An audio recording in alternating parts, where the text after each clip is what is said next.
other means for you guys to participate, but I've ordered you not to have contact with her. You've called her now over 300 times. I don't understand why you guys aren't filing additional charges anyways.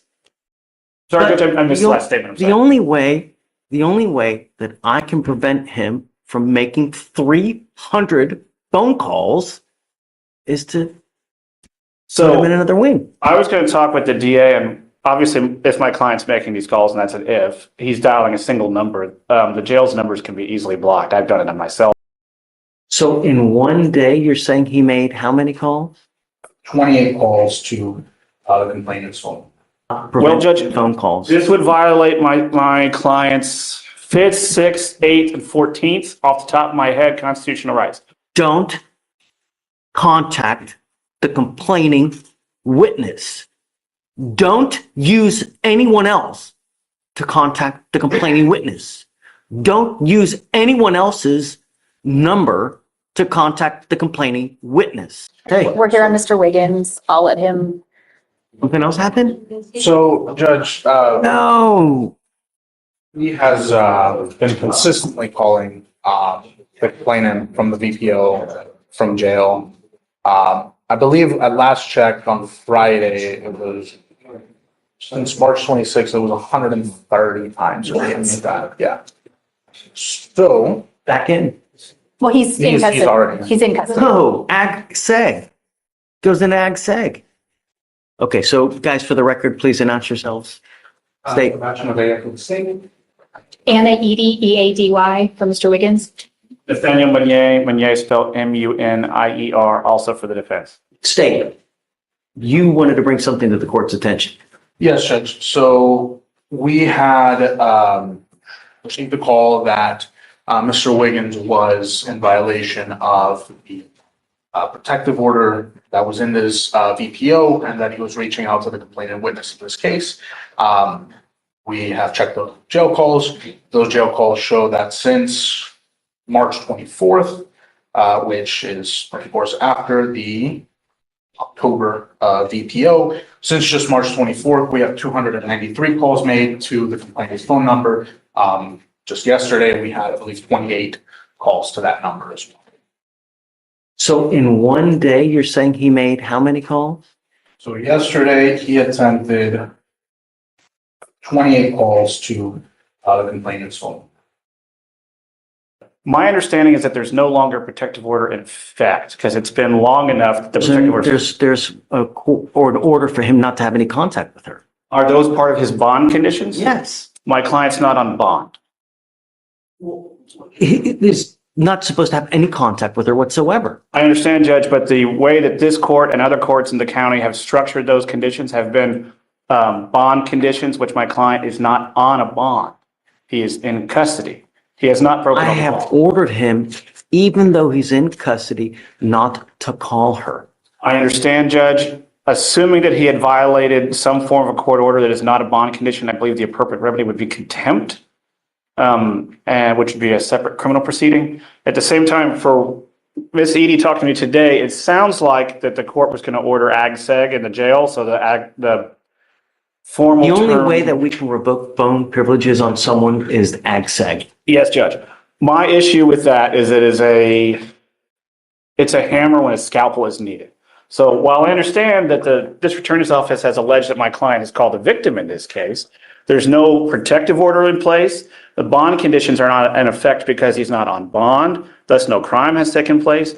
And third to that, Judge, if he's to move to ag seg, he would not be able to make any phone calls, not just to the victim, but anyone, including counsel, which while we are here on a misdemeanor, he is in custody on a felony and relatively serious felonies, and The not only being able. way, okay, I understand your plight, Yes, Judge. but there are other remedies for you to be able to communicate. Letters, in person, but the only way for me to be able to ensure that the complaining witness is not called is to put him in segregation. That's the only way.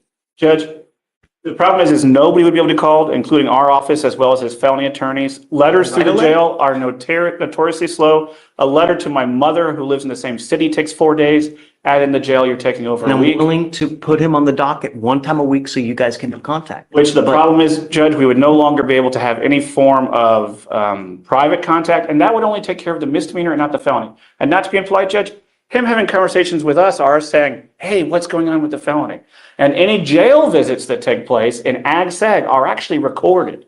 They're notified by counsel going through the door that those calls are being recorded. I don't have any other option to not Well, prevent Judge, phone calls. this would violate my client's 5th, 6th, 8th, and 14th off the top of my head constitutional rights. Right, self-incrimination because every conversation is going to be monitored going in and out of the jail because they're going to be recorded via jail visits. He will no longer be able to have private visitation inside the courthouse. You can pull them out. You can have private visitation in the rooms It's not there. about me, Judge. It's about felony court is a serious issue, but that's the. Why are fifth you thing. worried about felony court? Because that's why he's in, Judge. Then Well, that- it's also in because of ours. Our bonds are at $60,000. I understand, Judge, but the reason that this is taking as long as it is, and it's been taken as serious as it is because he's in custody on a felony. And this court making him to where he cannot participate fully with counsel is. There are other means for you guys to participate, but I've ordered So- you not to have contact with her. You've called her now over 300 times. I don't understand why you guys aren't filing additional charges anyways. Sorry, But Judge, I missed the the- last statement. I'm The sorry. only way that I can prevent him from making 300 phone calls is to put him So in another wing. I was going to talk with the DA, and obviously, if my client's making these calls, and that's an if, he's dialing a single number, the jail's numbers can be easily blocked. I've done it on my cell phone numerous times when I've changed cell phones. Over the weekend, last weekend, I had 15 jail calls from one client. And as annoying as that is, it's very easy to block it. And I assume the victim could do the same. I have not heard anything from the state. Tell the victim what to do, Nathan. I'm not gonna say, can you please block your number so we can't call you? The least restrictive means, Judge, strict scrutiny dealing with I have constitutional rights. no other way to prevent him from making phone calls. I have acquiesced to you guys before and I have admonished him before, please don't. We put you in seg last time. You were there a month. You came here begging and pleading, I'm not going to do it, I'm not going to do it. And now we have 300 phone calls.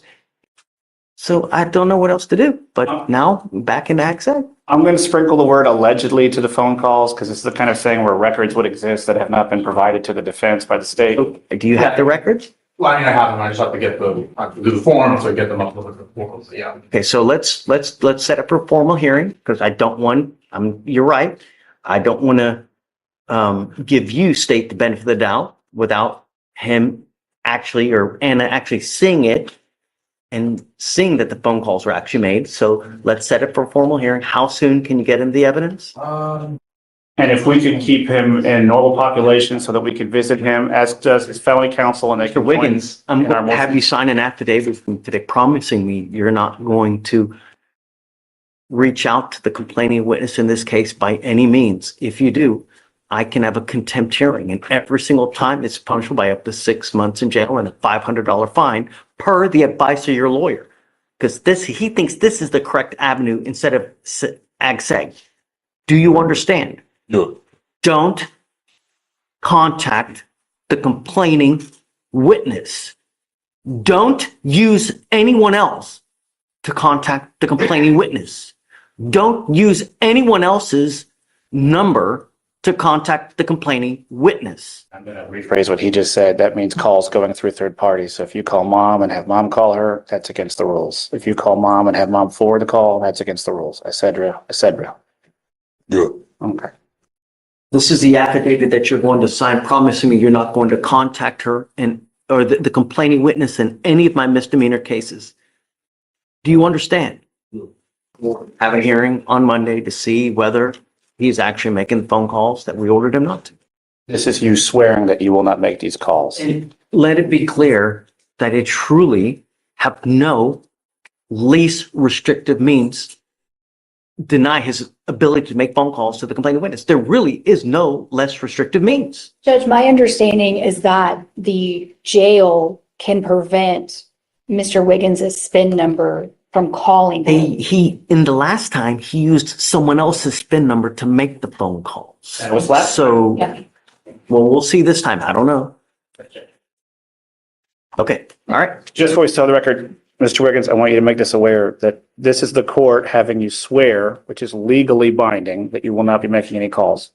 And if you violate this sworn oath, then that is punishable under the law. You understand? Good. Okay. Thank you, Judge. Thank you. Thanks, guys. See you Monday.